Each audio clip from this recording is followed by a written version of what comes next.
Hey guys, I'm Mark. I'm Alon. And welcome to another episode of The Next Man Up. Well, welcome dads to the Next Man Up podcast, where we are helping fathers guide their sons into manhood, because when boys become healthy and godly men, everyone benefits. I am Mark Stanifer. So glad you have decided to be with us today, and do we have a treat for you. But before I get to today's guest, let me just remind you about our Building a Rite of Passage for Your Son workshop coming up on Saturday, April 18. It's at 1 o'clock in the Westerville area in Central Ohio.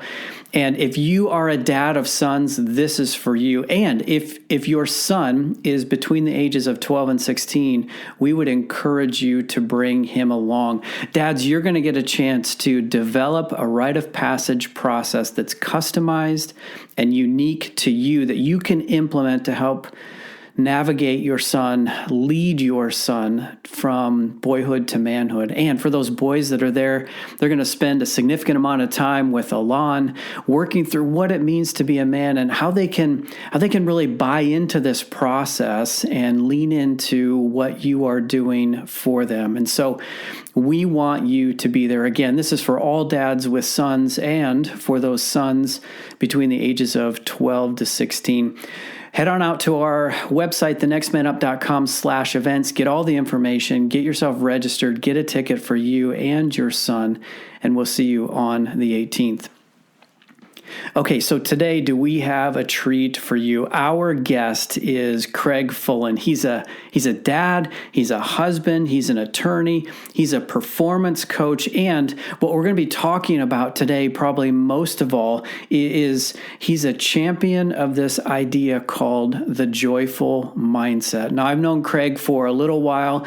I get to know him a little bit better on the show today, and I'm excited to share his story with you, the things that he's gone through, the way he's worked to overcome them, the passion in his life to help people become the best version of themselves, and to really unpack what this idea of joyful mindset is. So Craig is joining us today, excited to share him with you. So without any further ado, let's get right to it. Craig Fullen.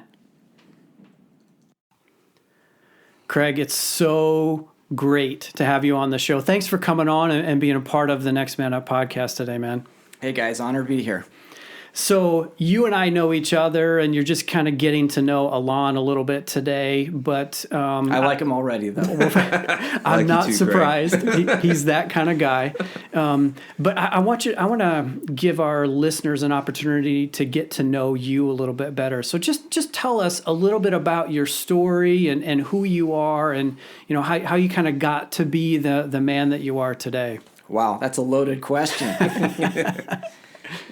So, I was talking with you guys a little bit. I don't want to talk that much about my background in terms of, my history and where I grew up. But, I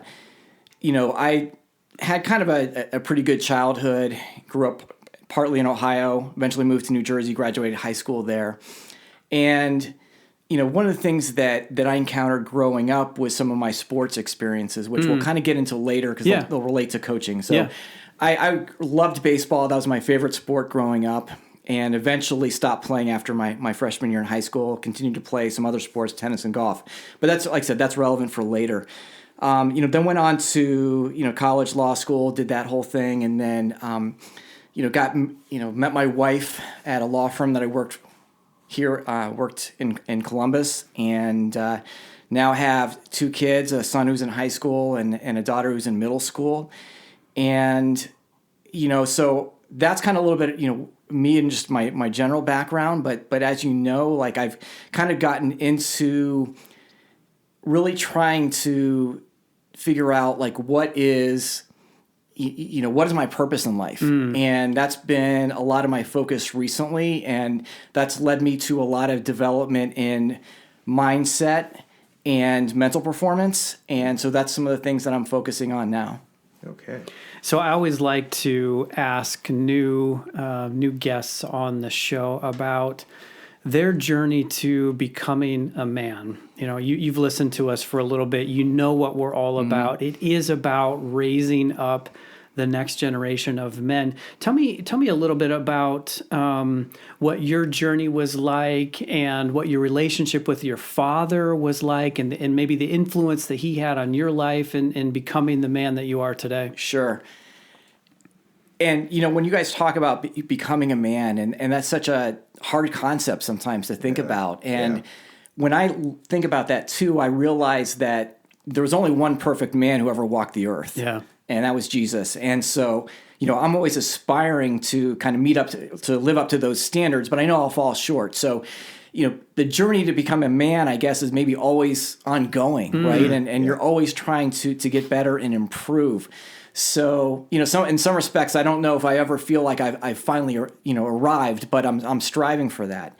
My relationship with my dad growing up was pretty good. My dad was, I would say that the one thing that, and I've thought about this a lot recently, that my dad, the thing I learned most about from my dad was just he modeled the behavior and modeled the values and standards that I've incorporated into my own life. And it wasn't so much that there was, a lot of formal discussions about being a man or doing the right things or, responsibilities or things like that. It was more just that I observed, how he treated people, how he treated my mom, the things he did, when I wanted to throw the baseball and he was always willing to do it. He might have had a hard day at work, but he was willing to come home and spend the time doing that.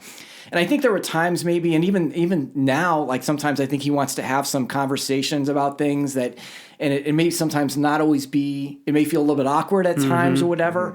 But what I've noticed though is that's kind of the same situation I've got with my son, I think now, is that, I'd love to be able to tell him more things and tell him about, the type of man I want him to be and things like that. But I've realized that how important it is just to model the behavior.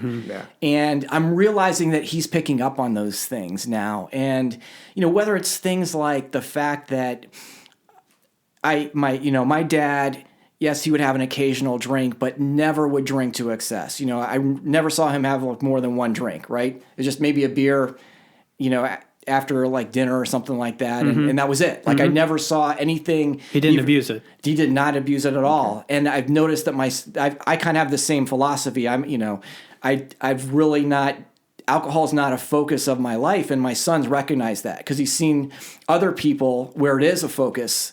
And he just like, well, you never drink, and that's not, I'm like I said, may have an occasional beer or something like that, but it is not a focus at all in my life. And I know that he recognizes that now. Yeah. Okay. Was there a point in your journey where you felt like I've crossed the threshold from boy to man? The only thing I would say about that, gosh, it almost feels like that's more recent, to be perfectly honest. And because as I was thinking about the idea of manhood and then also the success, which was, you guys talked about that in your last podcast. And, I think in order to be a man and really be the essence of manhood, you need to be focusing on trying to be the best version of yourself and what God is calling you to be. And I don't know that I have really consciously focused on that until the last few years. Not that I wasn't a good person or that I wasn't responsible or, living with at least some sets of ethics and values, but I really wasn't aware and conscientious of, trying to be the best version of me and fulfill my potential and fulfill the purpose that God has for me. Yeah. Okay. Interesting. Would you say it was like autopilot? Like absolutely. I love that word, Alon. Yeah. I love that word. Okay. Because I think so many people are on autopilot, right? I mean, I always talk about this, that, so many people, they just think about, I'm going to go home and watch Netflix, and they're not really thinking. They get up, they do the same thing every day. They're not really thinking about, what's my purpose? What's my calling? How can I get better? How, where, am I fulfilling my potential and all that I'm here to be? Yeah. What was the catalyst? So I have a theory or an idea, but I'm curious for you, like, since it was so recent, what do you think the catalyst was? I think there were a few different things. One was I was kind of at a point with my career where I had some challenges going on with that, where it was a little bit of a wake-up call for that. I knew I needed to make some changes there. that was one thing. The second thing was some challenges we had with my son, and just some things he was going through emotionally and where he was in his development. And as well as the fact that some of my involvement with the financial markets that I mentioned, I trade the financial markets, and I realized, gosh, in order to do all these things, I need to be better. I need to be better. And how do I get to be a better person overall? And I realized that being disciplined and is a way of life. It's not just one aspect of your life. And so I was trying to be disciplined in my things that I was doing in the financial markets, but realized I needed to be disciplined in all areas of my life. And that includes the physical fitness, and includes, finances, whatever it is. And so that just became a way of life in my thinking. And that kind of led to the mental performance concept and the mindset focus that we've talked about before. Yeah. Yeah. Is that aligned at all with your theory, or? Well, I was going to go something simpler, like midlife crisis. Well, maybe that was part of it, right? It was but it's all those things that kind of came out there. But I do think I've run into a number of men in my travels, including myself. I kind of fit that profile. You get into 20, 25, 30 years into your professional life, your adult life, and you start to see things different. And maybe you start to see the end a little more clearly than you can see the beginning. And I think it's at that point, it opens you up to other ideas, other opportunities, other beliefs, maybe not like core beliefs, but maybe a way to focus in on things that you didn't want to focus in or didn't focus in on before. I'm mumbling my way through this. Let me say it differently. I feel like you start to think about finishing well, and what does that look like, and how do I finish well? How do I contribute? How do I make a difference with the time that I've got left? And instead of a blonde or a red sports car or a cruise around Europe for a month, or a six pack. Or not like in your abs, but more like in your right? A different kind of six pack. You, in your case, in an inspiring way, went deep inside and said, "Who am I? What am I about? And what is the impact that I want to make while I still have time on this earth?" And that's fantastic. There was a phrase you said, "better version of yourself," and my first thought was oh, he thought he sucked, but I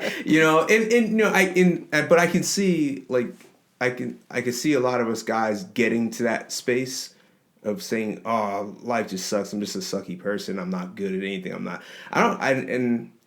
more I thought about it, I was like, I don't think that's what you were saying. I think you were saying it's almost like shining off a diamond that hasn't been polished in a while. Yeah. You know what I mean?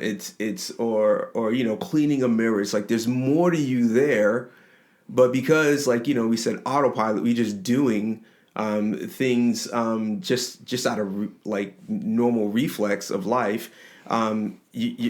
The true you hasn't really come out yet. Absolutely. Mm-hmm. And so there was this idea or this thought of, wait, there's got to be more.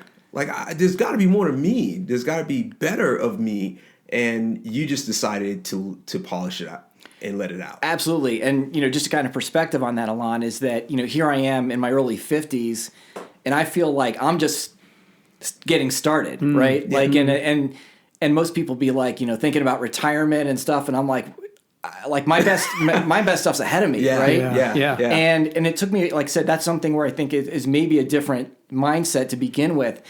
And one thing that maybe there's a lot of ways I can go on this and probably have a lot of things to talk about here, but I will bring this up because two people have said this and it really hit me. So there's a guy named Ed MacLeod who runs a podcast, as well as there's a guy named David Goggins who's a Navy SEAL and a ultra marathon runner. And both these guys have said a similar concept, which is the only thing they fear is they will get to the end of their life and they will meet God and he will show them the person that they were supposed to be. And it was so far away from who they actually were. And so they're chasing that kind of best version of themselves. Yeah. And they're hoping that God shows them, like, you became the person you were intended to be. That's cool. That's cool. John Eldredge has a lot to say in the space of men making and initiation and going from boyhood to manhood. But one of the things that he says that I really like is once you enter into the manhood space, the initiation doesn't stop. God the Father is continuing to initiate us deeper and deeper and deeper into what it means to be man, what it means to be human, what it means to be Craig, and the person that he has created Craig to be. And so that just aligns exactly with the journey Absolutely. that you're on. Absolutely. So let's transition a little bit into this space that you're in now. As you're thinking about mindset, you're thinking about performance, and tell us when you really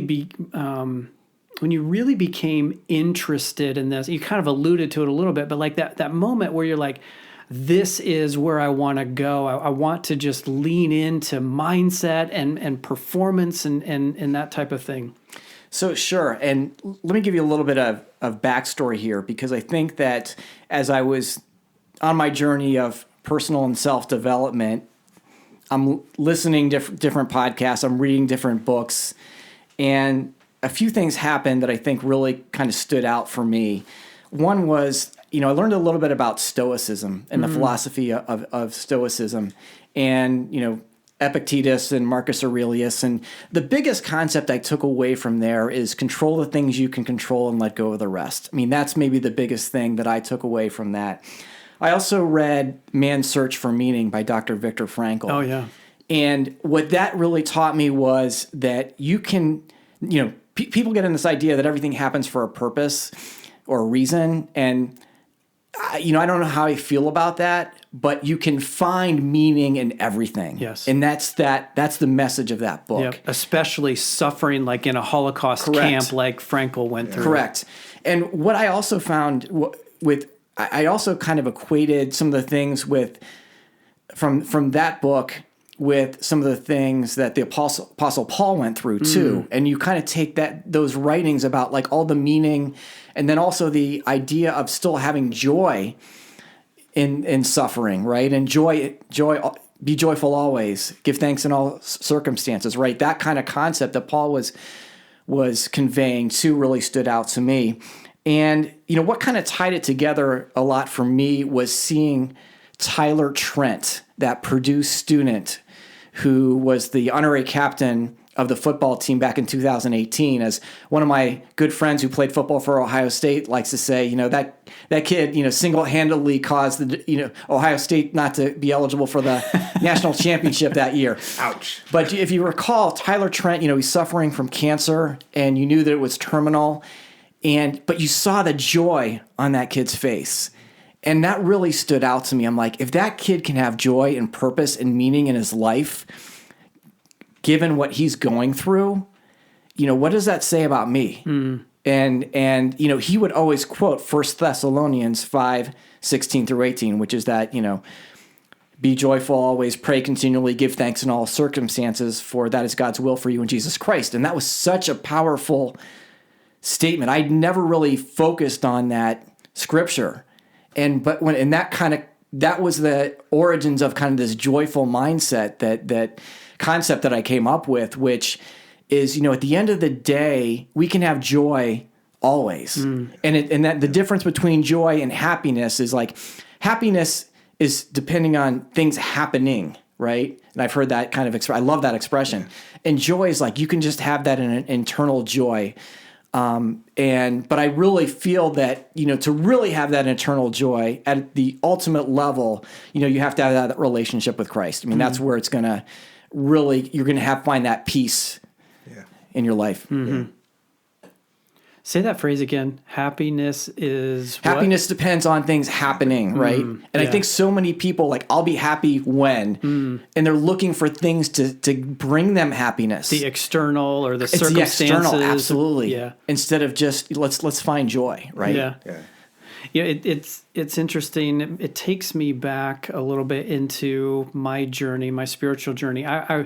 I wrote an article for a friend's blog this past week about the theme that he was doing was about how we experienced God or how we understood God in our 20s, which was a number of years ago for me now. But it took me back in my journey at how I equated God's favor and God's blessing in my life with the circumstances. Did I have the good wife, the good job, the good car, the good house, the good 401k, right? Like, was I healthy? I at the time, and I can see it now, but at the time I couldn't, but I had really associated God's favor and blessing with how the circumstances were going in my life. And guess what happens when you hit a rough patch? Oh, dude. That's bad theology. Because you start to think, well, God must not love me, so I need to work harder, I need to do more, or I'm just a lowlife. God never loved me to begin with, right? Yeah, it's just, anyway, hearing you talk takes me back there in my own journey and overcoming that, trying to replace happiness with that deep-seated joy that is unshakable and unmoving, because it's based on something more than just circumstance. Sure. Yeah, and I love that how you gave your story on that, because I think that so many people really think, well, I'm doing the right things and I should have these things should be happening to me, but they're not, or whatever. And for me, it's kind of like been this acceptance that I don't know what my journey entails, right? Like, I don't know what God has planned for me, and some things I might not have chosen, but if I believe that they're part of my purpose, then I can deal with them. And an example of this I always think about is Bethany Hamilton, the surfer. If you ever saw the movie Soul Surfer, yeah. And there was that. And if you saw the movie, in the movie, there was that point in time where they asked her, did she kind of regret or wish she hadn't gone in the water that day that she got her arm bit off?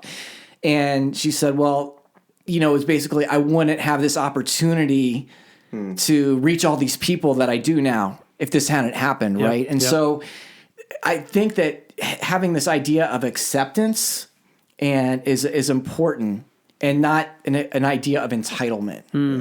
Does that make sense? Yeah, it makes total sense. And not just a resignation that there's nothing I can do, woe is me, I just have to accept it and move on. Not victim thinking, right? That's not at all what you're talking about. You're talking about accepting the things that you can't control. There we go, back to that stoicism concept, right? Influencing the things you can and moving forward. It's a very process versus outcome kind of approach, right? Like, here's the things that I think I need to do or I can control, and I'm going to do those, but I don't know how things are going to turn out. Yeah. And being okay with that. Yeah. And, I there's part of me that goes, well, there's a lot of messiness that comes along with that. There's messiness that comes. Thought I can tell right now. Yeah, well, I'm just thinking because as we're saying, I just want to make sure listeners who are listening, we're not saying that like the stuff of life that is just really hard and tough that hits you. You don't just jump back up to your feet and go, all right, that happened. I accept that. Now let's go conquer the world. That's not it. Yeah, like this peppy fake optimism or whatever. But there is a sense of there has to be there has to be something in you that you have to feed and mature and sharpen and whatever develop, that goes when something crazy goes on in my life, that I know it's hard and I know it's tough, and I'm going to deal with that toughness. I'm going to deal with all those hard things. But at the same time, I know that this does not have to define me. Absolutely. This doesn't have to define my life. And I am more than what is happening to me. And so, in that kind of headspace, let's conquer, let's move. And such, and live, basically. And so I was thinking about this. I'm playing this out throughout my head, and I'm like, I bet you there's some listeners that are just like, oh, you guys sound fake. No, we're not sounding fake. No. This is just the reality of life, and we can own it. Well, and if I can piggyback on that, Alon, give you an example. We haven't talked about this yet. Is that my wife was diagnosed with breast cancer a year ago. and a little over a year ago. And fortunately, I kind of developed this mindset approach and was really ready for it, to be honest. When I did have a premonition that I was getting ready to be hit with something. Okay. And so when that came, I was like, okay, this is it, game on. And I'll also tell you, just as a little bit of a side note here, I read about, and I can't think of his name. There was I believe he was a Navy pilot who was shot down in the Vietnam War, and who kind of had this stoicism mindset. And he had already pre-planned, like, if I get shot down, here's what's going to happen. And then when he got shot down, it was like, okay, we're going into this mode. Wow. So when my wife was diagnosed, I kind of just went into that mode. And, the reality is, you can either have people feel sorry for you, or you can try to inspire people by the way you're dealing with the situation. And it was interesting because we would have people come over to our house and they'd be like talking really quiet and, are you guys okay? And whatever. And I'm like, guys, come on, let's, and I didn't really want to focus on what was going on. I didn't really want to focus on the illness. Let's focus on other things. I mean, we're still alive. We've got still stuff to do. And you don't want to give energy to what these other things that you can't control. Yeah. Right. I mean, we were going through the treatments or doing all these things. Let's just do all these things and we're going to live our lives. And I think it was really good for our kids to see that, that, we're not just kind of stopping our lives. Right. Talk about modeling. Exactly. You know what I mean? Exactly. I'm wondering what they've caught by watching you walk this out and your wife walk this out. Well, I will tell you that my son, we have seen a lot more resilience in him in the past year. Okay. And he went through a lot of things while we were going through this as well. And he's in a different place now, which is kind of good to see. And maybe some of that was caught from that. So Craig, guys, you know this. Guys have a tendency to just keep it all inside and not show any emotion. And I can imagine that when someone hears stoicism, they're thinking, right? Like, I just got to gut it through. I got to put the smile on. I gotta be joyful.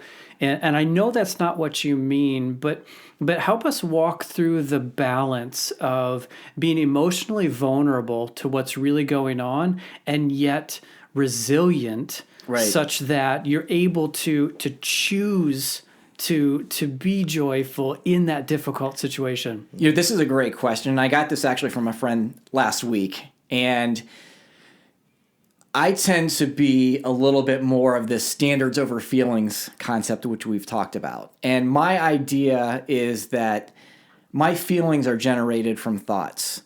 And if I can control my thoughts, then I can control my feelings, and I don't have to go to dark places, right? Mm-hmm. And science, I guess, apparently proves that you can only have one thought in your mind at a time. So why not have something that is empowering and positive and keep focusing on that? So I know that seems a little bit on that kind of extreme side, and that's kind of maybe that David Goggins personality of just you drive through everything, and some people maybe it doesn't resonate with them. But I think the biggest thing is to become aware of your feelings. And at least if you are having feelings, become aware of them, where they're originating from. And then if you really, like I just said, I don't want to feel that way. I don't want to feel bad. I don't want to have feelings of despair. And so I change my thoughts. I change my physiology. I mean, one of the greatest ways to kind of change is do things physical. It got me more into fitness and just whatever I needed to do to change that mentality. But I think, a lot of it is first becoming aware. Am I getting, what feelings am I having?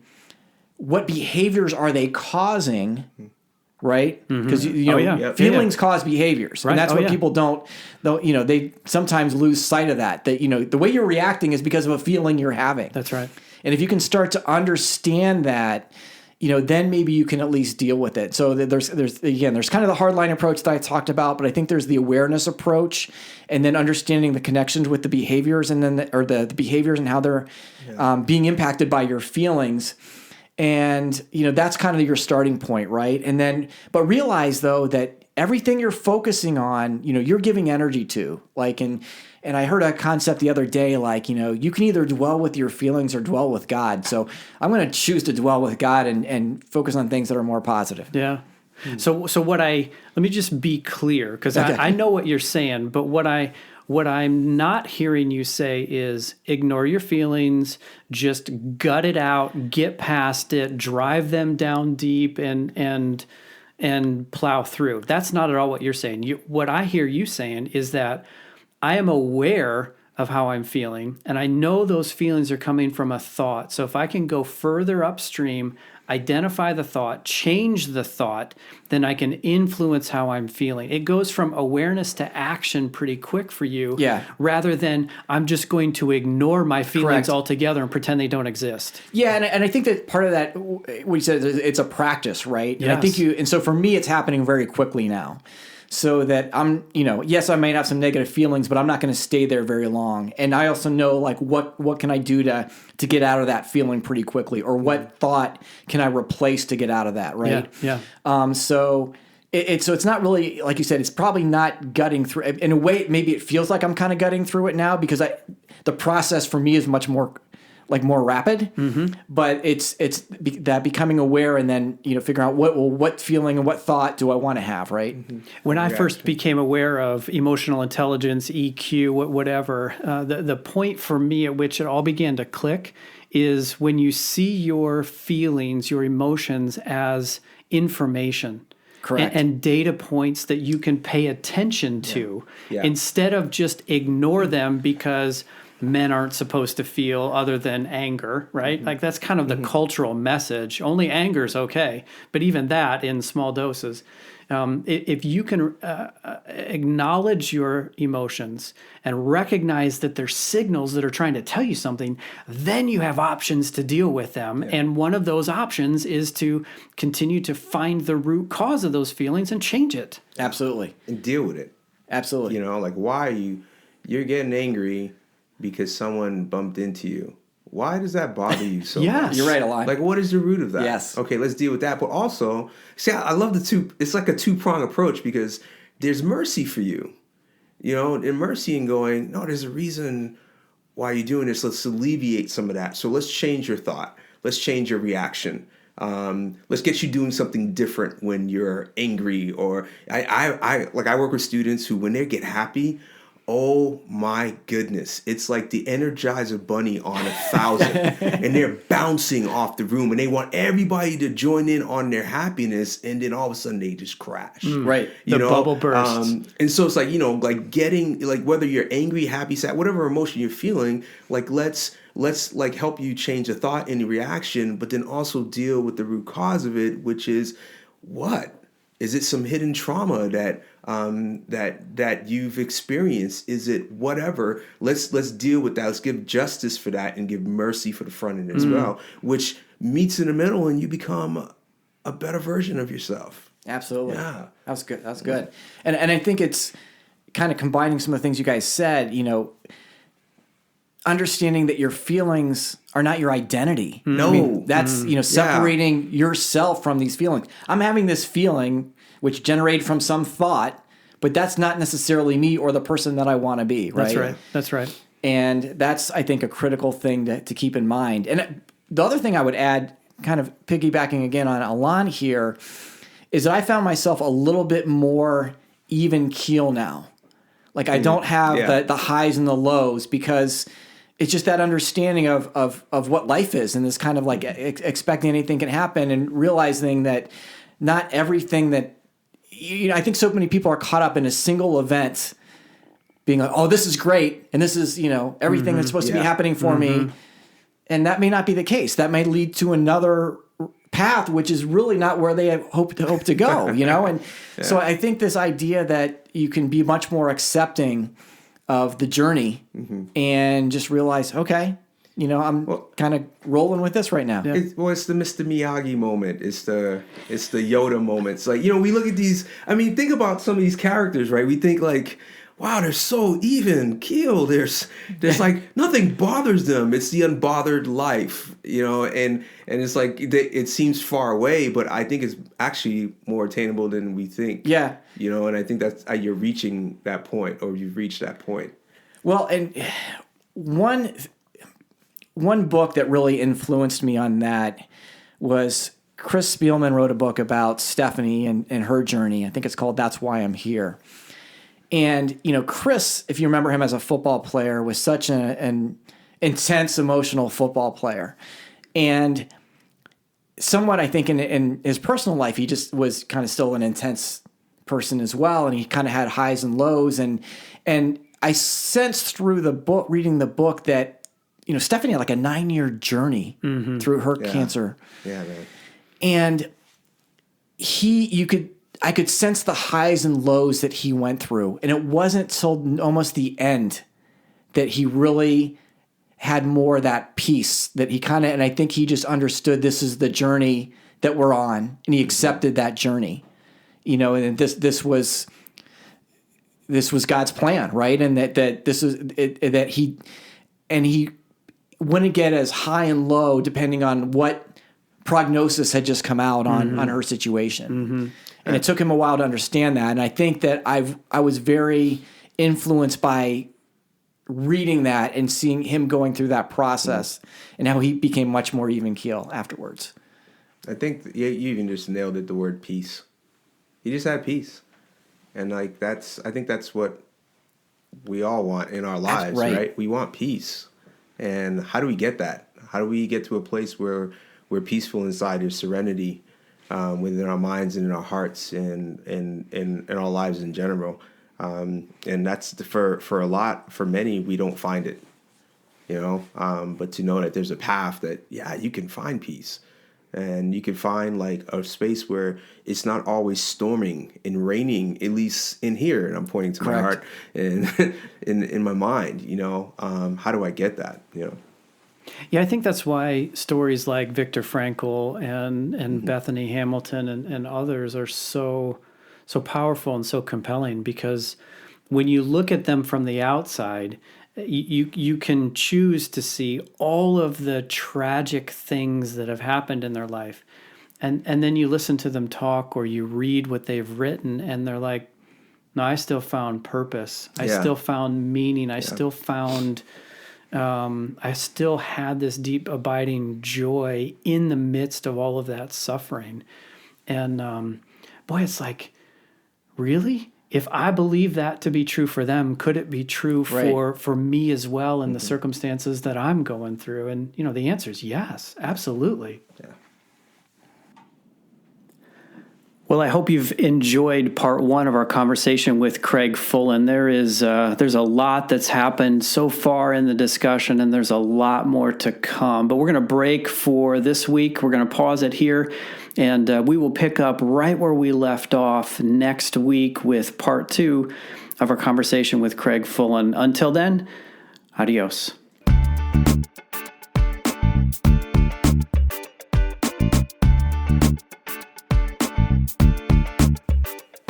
Hey, listeners, thanks for journeying with us on this Next Man Up podcast. We would love to hear from you. Maybe you have a question or an idea, perhaps a topic for us to consider. If that's you and you want to reach out to us, you can get us at feedback@thenextmanup.com. That's feedback@thenextmanup.com. Again, we'd love to hear from you. Until next time, we'll see you later.